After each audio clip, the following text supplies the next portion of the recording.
আমাদের প্রতি মানে দেশের প্রতি আমাদের মানে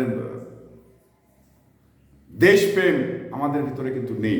কারণ দেশপ্রেম যদি থাকতো তাহলে এই দেশের টাকা নিয়ে বিদেশে বাড়ি করতে পারতেন না, এদেশের টাকা নিয়ে বিদেশে ব্যাংক ব্যালেন্স করতে পারতেন না।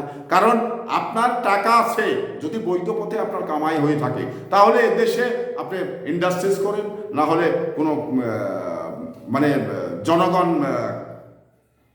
খাটার জন্য, জনগণ মানে শ্রম দেওয়ার জায়গা তৈরি করুন, তাহলে কি হবে, আমার এই বাংলাদেশটা ডেভেলপ হবে।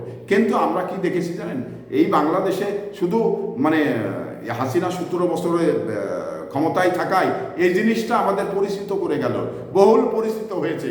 কারণ মানে দুর্নীতি করেই বিদেশে সুইস ব্যাংকে টাকা রাখা যায়, বিভিন্ন দেশে বাড়ি কিনা যায়, এবং বিভিন্ন দেশে মানে ব্যাংক ব্যালেন্স করা যায়। তো এতে করে আমি মনে করি দেশপ্রেম এই সমস্ত মানুষদের নেই। কারণ দেশপ্রেম থাকলে দেশের, যদি আপনি শিল্পপতি বা কোটিপতি বা ইন্ডাস্ট্রিজের মালিক হন, তাহলে আপনি করেছেন, আরও করেন, বিদেশে টাকা না নিয়ে গিয়ে বাংলাদেশেই করেন, বাংলাদেশের মানুষগুলো একটি কর্মের ব্যবস্থা হোক।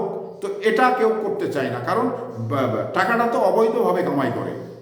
অবৈধভাবে কামাই করলে বাংলাদেশে রাখলে মানে যে কোনোভাবে এই টাকাটা মানে সরকার নিয়ে নিতে পারে, বিপক্ষে যখন সরকার আসবে তখন কিন্তু নিয়ে নিতে পারে। যার কারণেই এই টাকাটা বাংলাদেশে রাখা হয় না, টাকাটা মেরেই কামাই করেই মানে রাতের অন্ধকারে নিয়েই টাকাটা বিদেশে পাঠানো হয়।